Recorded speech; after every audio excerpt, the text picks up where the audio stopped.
আসসালামু আলাইকুম, আমি রেজা, আপনাদের হোস্ট। এটা আমার one of the first video.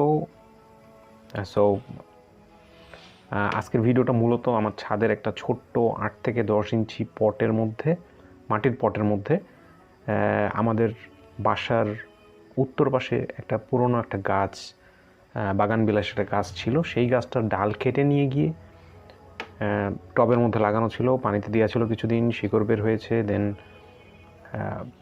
সেটাকে ছোট একটা টবের মধ্যে লাগানো হয়েছে।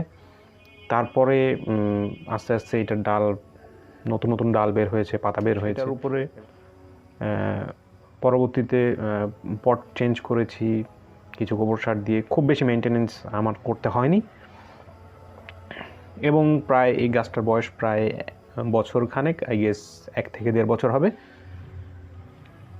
তো যারা বাগানবিলাস গাছটা সম্পর্কে পরিচিত না তাদের জন্য ছোট্ট একটা পরিচিতি আমি জাস্ট বলতে চাই। ইংলিশ নাম হচ্ছে বোগেনভিলে, বৈজ্ঞানিক নাম হচ্ছে বোগেনভিলে স্পেকটাবেলিস। বাগানবিলাস একটা গুল্ম জাতীয় বৃক্ষের গণবিশেষ। বিভিন্ন রঙের অধিকারী ফুল গাছটি দক্ষিণ আমেরিকার মহাদেশ থেকে উৎপত্তি হয়েছে।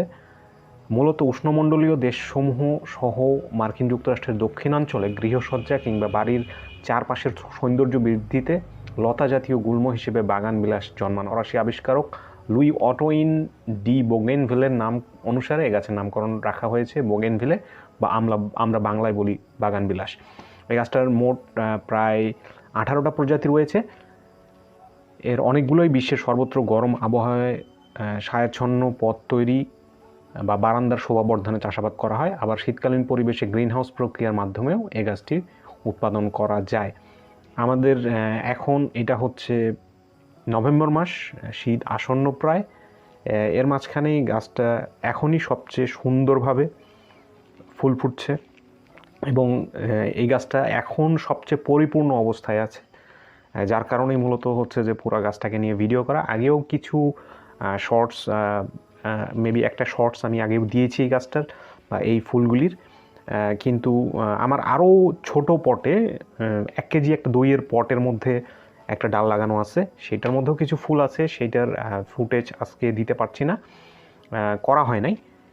তো ইনশাল্লাহ আমি হচ্ছে কোনো একটা শর্টসের ভিতরে আমি সেই ছোট্ট একটা পট নিয়েও 30 সেকেন্ডের বা 50 সেকেন্ডের একটা শর্টস বানিয়ে আপনাদেরকে দেখাবো ইনশাল্লাহ। আর আজকের ভিডিওতে এই পর্যন্তই। এইখানে কিছু স্ন্যাপস দেখানো হয়েছে, কিছু ভিডিও মোবাইলেই করা, কিছু ভিডিও করার চেষ্টা করেছি গাছটাকে সুন্দরভাবে ফুটিয়ে তোলার জন্য। চেষ্টা করেছি যেন আপনাদের ভালো লাগে দেখতে। আর এইটা হচ্ছে গাছটার কিছু স্ন্যাপস নেয়া, যেগুলি ছবি হিসেবে তোলা, একটু সৌন্দর্য বা একটু দেখতে ভালো লাগে সেই জন্য কিছু ছবি আপনাদের সাথে শেয়ার করলাম। তো আজকে এই পর্যন্তই, ধন্যবাদ। আবার দেখা হবে নতুন কোনো ভিডিওতে। অবশ্যই সাবস্ক্রাইব করতে ভুলবেন না। Thank you.